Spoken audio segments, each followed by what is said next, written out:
Hello, this is a video of the Tutors Qualification program at the Justus Liebig University Gießen, a program integrated in the NIDIT project. Enjoy it! Are you a young lecturer at the JLU and you have just started your tutorial courses? Do you have lots of fellow students from all over the world in your classes and you are wondering how you can deal with cultural diversity? Do you wish to improve your cross-cultural communication skills?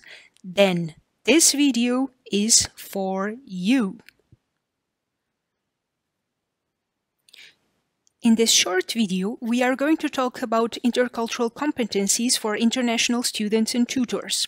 Specifically, we wish to introduce you practical strategies for the improvement of intercultural communication in tutorial courses. In the second part, we are also going to show you 5 of the most common best practices when coping with cultural differences. And why is that? Because we want you to deal effectively with cultural diversity and to be an expert in interculturality. So, let's start. Intercultural competencies, what are they?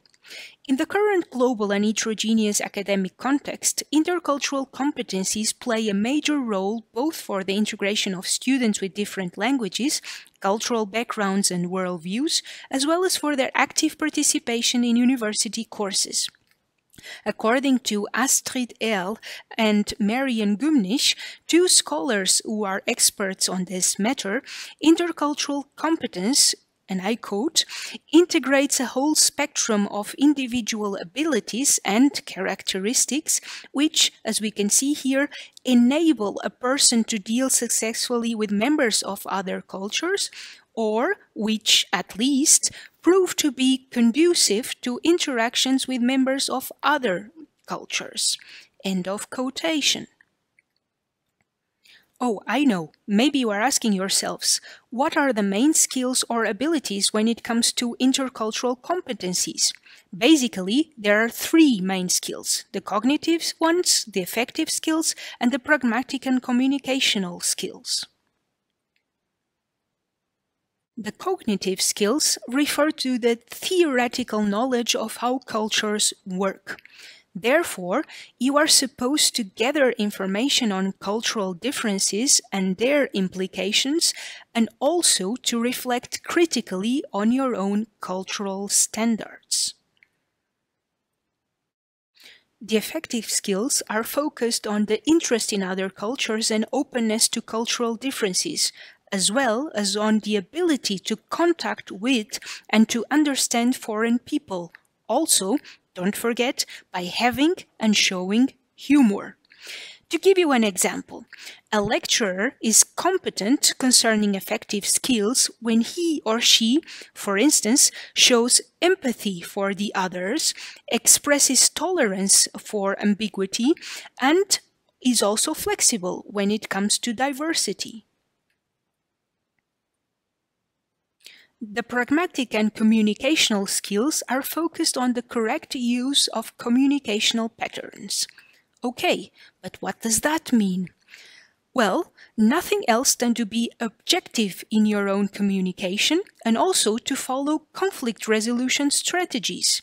This, of course, implies talking directly to your students, to listen to them carefully, as well as to adopt a calm attitude to reduce stress and tension within the group.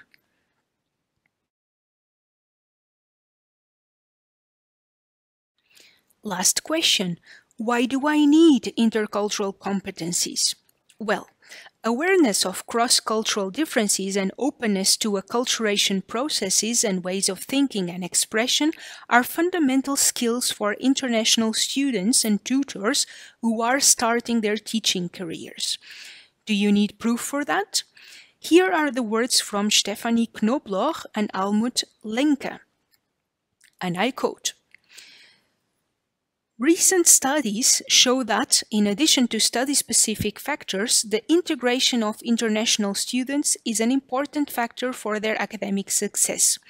Foreign students who feel integrated in their university and their society tend to cope better with the study requirements and are less likely to drop out. So, for a successful internationalization, vivid interculturalism and an improvement of intercultural communication in the university daily life are essential prerequisites.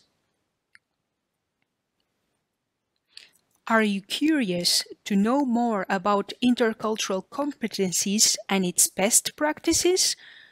Please check the second part of our video. As we have mentioned in the first part, the aim of this video is not only to show you theoretical knowledge on intercultural competencies, but also to present you 5 of the most common practices to deal effectively with cultural differences and misunderstandings. This is exactly our next step. First best practice. Act beyond your own cultural standards. According to sociologist Alexander Thomas, cultural standards are ways of perceiving, thinking, valuing, and acting that the majority of members of a certain culture regard as normal, typical, and binding for themselves and others. So, it is advisable to act beyond your own cultural standards. This means we should not judge the behavior of our students based on our own cultural standards, but we should try to be as open-minded as possible. Second best practice: encourage intercultural communication. In order to encourage intercultural communication, international tutors should be open for cross-cultural dialogues. How can they show that? For instance, by promoting discussions on the differences, but also on what brings the group together. Another strategy is to concentrate on intercultural understanding. That is, when speaking to an international student, pay attention to his or to her emotional reactions and non-verbal signs as well. They are equally important as the verbal message he or she is conveying. Third best practice: value the personal story of your participants. Every lecturer should follow a student-centered approach in his or her courses. When dealing with students from all over the world, this approach makes even more sense. In your courses, try to include tasks or moments of reflection which allow national and international participants to tell their personal story. Discussion rounds based on critical incidents, for instance, or lively moments to get to know each other are 2 examples of this best practice. Fourth best practice: promote moments of reflection on intercultural experiences. Promoting talks and moments of discussion about intercultural experiences enhances the feeling of belonging into a group. So, make sure your tutorial courses are very interactive. Also, don't forget, you can be a contact person between international students and the academic institution. So try to mediate communication between the student and the university. This will help your students feel better integrated in your institution.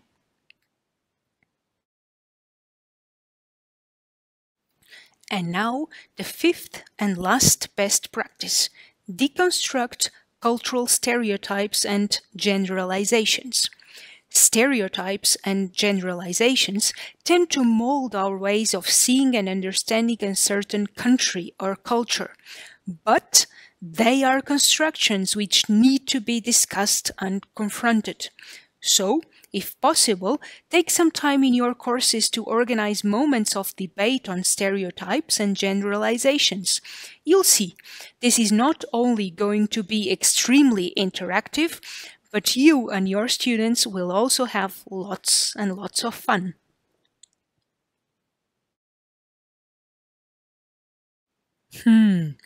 Do you still have questions on intercultural competencies for international students and tutors?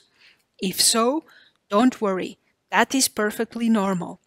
As experts on the matter say, intercultural competence is a lifelong learning process. And you're just starting your career. So don't worry, just contact the office of the Tutors Qualification at the Justus Liebig University Gießen, and we can gladly help you on this topic. In the meantime, all the best.